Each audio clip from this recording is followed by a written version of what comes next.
नमस्कार, मैं हूं पवन त्यागी।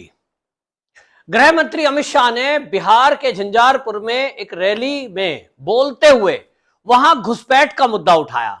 सीमांत में बिहार के एरिया में उन्होंने पब्लिकली ये पूछा कि आपके एरिया में जो घुसपैठ हो रही है, क्या इसको निरंतर आप चाहते हैं? तो पब्लिक तो कहेगी ना। और ये मुद्दा जो उठाया है सीमांत में घुसपैठ का, ये आपको बता दें बहुत सोची समझी रणनीति के तहत अमित शाह ने ये उठाया है। पहले पिछले काफी दिनों से इस बात को लेकर चर्चा चल रही थी। पश्चिम बंगाल और उसका बिहार का कुछ क्षेत्र, उसको एक अलग से यूनियन टेरिटरी बनाने का विचार जो उठा था। हालांकि बाद में सरकार ने कहा कि ऐसा कुछ भी विचार नहीं है, लेकिन असली बात यह है कि उस क्षेत्र में जो घुसपैठ हो रही है उसको लेकर केंद्र सरकार चिंतित है। अमित शाह की झंझारपुर की रैली में उन्होंने जहां बिहार सरकार को घेरते हुए यह सब कह दिया कि नीतीश कुमार इनएक्टिव हो गए हैं और लालू प्रसाद यादव एक्टिव हो गए हैं, और जब लालू प्रसाद यादव राजनीति में एक्टिव हो गए हैं तो बिहार की दुर्दशा होना तय है। और इसीलिए बिहार में अपराध बढ़ रहा है, वहां फिर से जंगल राज लौट रहा है। वहां जिन मुद्दों को उन्होंने उठाया कि देखिए जिस तरह से ये इंडी अलायंस बना हुआ है, ये इंडी अलायंस के लोग ये रामचरितमानस पर प्रहार करते हैं, ये सनातन की समाप्ति की बात करते हैं, ये सब बात उन्होंने कही। और इसलिए उन्होंने ये भी कहा कि देखिए ये यूपीए गठबंधन था और यूपीए ने अपना नाम बदल करके INDIA यानी इंडिया अलायंस रख लिया। नाम बदलने की जरूरत क्यों पड़ी, उस पर भी अमित शाह ने खुलासा किया और उन्होंने कहा कि इन्होंने नाम इसलिए बदला कि जो यूपीए थी उसमें 12 लाख करोड़ रुपए के घोटाले हुए, इसलिए इनको लगता है जनता को भुलाने के लिए जनता भूल जाए कि ये वही नेता हैं जो यूपीए में थे, घोटालों में थे, और ऐसा लगने लगे कि इंडिया अलायंस कोई नई चीज है। लेकिन जनता को भूलने नहीं देना है। लोगों को याद है, और उन्होंने याद दिलाया कि लालू प्रसाद यादव ने रेल मंत्री रहते हुए किस तरह के घोटाले किए कि अगर उन्होंने किसी को नौकरी दी तो गरीबों की जमीनें अपने नाम लिखवा ली, और इसका जिक्र जो है वहां किया गया। और इसीलिए बिहार में वहां पत्रकारों की हत्या और अपहरण, अपराध, उसका मुद्दा उठाते हुए अमित शाह ने प्रहार किया बिहार की सरकार पर। लेकिन आपको बता दें खास बात यह रही, जैसे कि उम्मीद जताई जा रही थी कि वो जो नीतीश कुमार के बारे में कोई घोषणा करें या कुछ उस तरह का इशारा करें। जैसा मैंने पहली वीडियो में, आपको याद होगा, मैंने कहा था कि अमित शाह की रैली है और उस रैली में यह तय होगा कि क्या अभी भी कोई गुंजाइश बची हुई है नीतीश कुमार की वापसी की। तो ऐसा कुछ भी नहीं हुआ। नीतीश कुमार को पहले ही अमित शाह ने कह दिया था कि हमारे लिए उसके दरवाजे बंद है। तो अमित शाह ने जो प्रहार किया है उस पर जो नीतीश कुमार है उनका भी बयान सामने आया। उन्होंने कहा कि फालतू की चीजों पर हम, बयानबाजी पर जो इस तरह के बातें होती हैं उस पर हम ध्यान नहीं देते। यानी ये दिखाई दे रहा है कि नीतीश कुमार की वापसी तो अब दिखाई नहीं दे रही कि एनडीए में होगी। अमित शाह के बयान पे ही एक तरह से मोदी जी की मोहर लगी है। और जो राष्ट्रपति द्रौपदी मुर्मू के भोज के जो दृश्य सामने आए थे मोदी जी से नीतीश कुमार बात करते हुए, उसमें यही समझ में आ रहा है कि अभी इस तरह की कोई एनडीए की योजना नहीं है कि नीतीश बाबू की वापसी करें। तल्ख टिप्पणी है और उसका कारण भी है कि नीतीश कुमार की आज की पोजीशन क्या है। आप अगर याद करेंगे नीतीश कुमार के पिछले दिनों के, आप अगर कोई भी बयान या भाषण देखिए तो इंडिया अलायंस को लेकर के जिस तरह से पहले वो एग्रेसिव थे, नीतीश कुमार क्या कहते थे, हम जो है हेलीकॉप्टर लेकर पूरे देश में निकलेंगे तो हम ये जो एनडीए है इसको 100 सीटों पर समेट देंगे, ये बयान दिया था। और ये काफी एक तगड़ा बयान माना जा रहा है कि एक विपक्ष में जो दल में शामिल है और वो 100 सीट पर भाजपा को सिमटाने का दावा करें, और वो ये कह रहे हैं कि पूरे देश में हम घूमेंगे, और घूमे भी, कि वो दिल्ली गए, वो मुंबई गए, वो ममता बनर्जी से मिले। लेकिन उसके बाद क्या हुआ कि जब पटना की बैठक हुई इंडिया अलायंस की, पहली बैठक कैंसिल हो गई, दूसरी बैठक जो की वो लालू प्रसाद यादव ने की।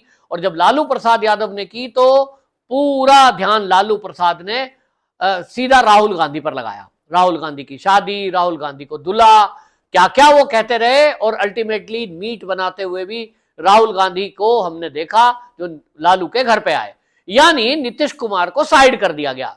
इसके बाद बेंगलुरु मीटिंग हमने देखी, जिस तरह से वो छोड़कर भागे थे। और उसके बाद मुंबई की बैठक होती है, तो यहां आप देखें कि नीतीश कुमार, उनको लग गया है कि इंडिया अलायंस में अब उनका प्रधानमंत्री चेहरा बनने का कोई चांस नहीं है। उनका जो है कोऑर्डिनेटर बनने का भी कोई चांस नहीं है, जो संयोजक बनने की बात थी, और इसीलिए नीतीश बाबू अब शांत होते जा रहे हैं। इसलिए अमित शाह का जो प्रहार है उसमें एक बात साफ है कि 2024 का जो चुनाव होने जा रहा है वो जेडीयू, आरजेडी और कांग्रेस यानी इंडिया अलायंस वर्सेस एनडीए यही होगा।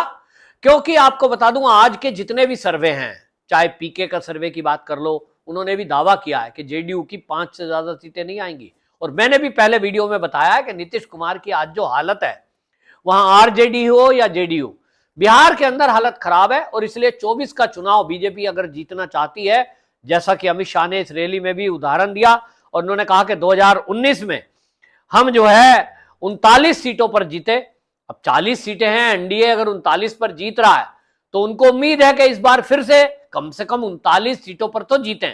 लेकिन इस बार जो जेडीयू है वो अलग होता हुआ दिखाई देगा आपको, और जब अलग होता दिखाई देगा तो पोजीशन क्या होगी, तो उन सीटों पर भी भारतीय जनता पार्टी गठबंधन जीतना चाहेगा जो उसने पहले जेडीयू को दी थी 2019 में।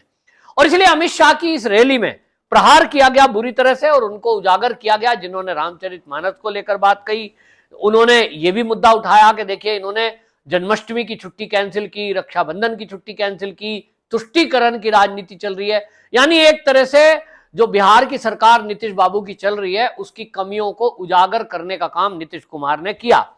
इसी तरह से आपको बता दूं, वहां उन्होंने केंद्र के काम भी गिनवाए। और पिछले काफी दिनों से बिहार में एम्स को लेकर के एक चर्चा चल रही थी, क्योंकि मोदी जी ने एम्स की घोषणा की थी। उसके बाद कुछ पत्रकार, यूट्यूबर पहुंचे और वहां कह रहे थे, कहां है जी दरभंगा का एम्स, ढूंढें, उस पर मजाक बना रहे थे।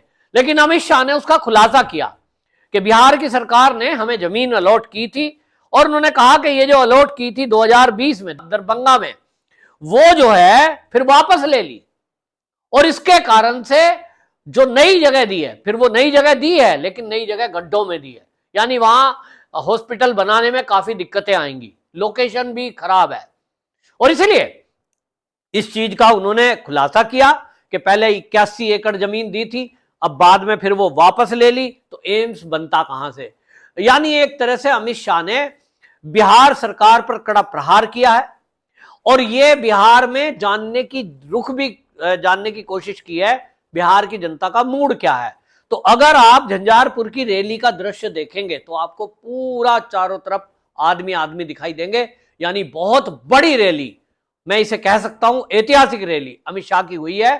बिहार का जो मूड है वो इस समय दिखाई दे रहा है कि वर्तमान सरकार से लोग खुश नहीं है, उसका छुटकारा पाना चाहते हैं, जंगल राज कतई नहीं चाहते हैं, और भारतीय जनता पार्टी की सरकार बने, ऐसा बिहार की जनता का मूड दिखाई दे रहा है। तो 2024 में पहले लोकसभा के चुनाव होंगे, और लोकसभा के चुनाव होते होते आप देखेंगे, और जैसा अब मेरे को एक नई अपडेट मिल रही है जो मैं आप सबसे साझा कर रहा हूं, कि वो जो वन इलेक्शन वन नेशन की बात है, वन नेशन वन इलेक्शन, मेरा पूर्व अनुमान है पक्का कि वो जो शीतकालीन सत्र है वो जनवरी महीने में होने जा रहा है, इस बार लेट होगा, और तब तक उसमें ये बिल पास हो जाएगा। और मुझे जो अंदाजा लगता है, मेरा हालांकि आइडिया है क्योंकि अंतिम निर्णय सरकार को करना है, दोनों सदनों से अभी पास होना है, लंबी प्रक्रिया है, लेकिन जो मेरे सूत्र हैं, जो मेरा अनुमान है एक राजनीतिक विश्लेषक के तौर पर, यह मैं कह सकता हूं कि बिहार का विधानसभा और लोकसभा का ये दोनों चुनाव एक साथ होने जा रहे हैं 2024 में। और इसीलिए वहां जो अमित शाह ने पिछली रैली में घोषणा की थी कि 24 के बाद ये सरकार गिर जाएगी, मैं कह रहा हूं वो 24 में ही गिर जाएगी, और 24 में भारतीय जनता पार्टी की बिहार में सरकार बनेगी। उसके जो गठबंधन के साथी अभी आए हैं, उपेंद्र कुशवाहा आए हैं, जीतन राम मांझी आए हैं, इन्हीं के बल पर भारतीय जनता पार्टी सरकार बनाएगी। चिराग पासवान महत्वपूर्ण भूमिका में होंगे, और मैं तो ये कहता हूं कई बार कि वो हो सकता है सीएम चेहरा हो। अब वो अभी दूर की बात है क्योंकि अभी उतनी पकड़ नहीं है, अभी देखना होगा, अभी थोड़ा समय बचा है। तो सम्राट चौधरी को भेजने का जो मतलब है, कुछ लोगों का कहना है कि मुख्यमंत्री का चेहरा भारतीय जनता पार्टी की तरफ से वो हो सकते हैं, लेकिन ये चुनाव के बाद तय होगा। बहरहाल अमित शाह की रैली से इतना तय हो गया है कि बिहार की जनता वर्तमान नीतीश बाबू की सरकार से खुश नहीं है, उखाड़ना चाहती है और भाजपा सरकार को बनाना चाहती है। 2024 में लोकसभा और विधानसभा के चुनाव मेरे अनुमान से एक साथ होंगे और ये तभी दोनों चीजें एक साथ होने जा रही है। वंदे मातरम।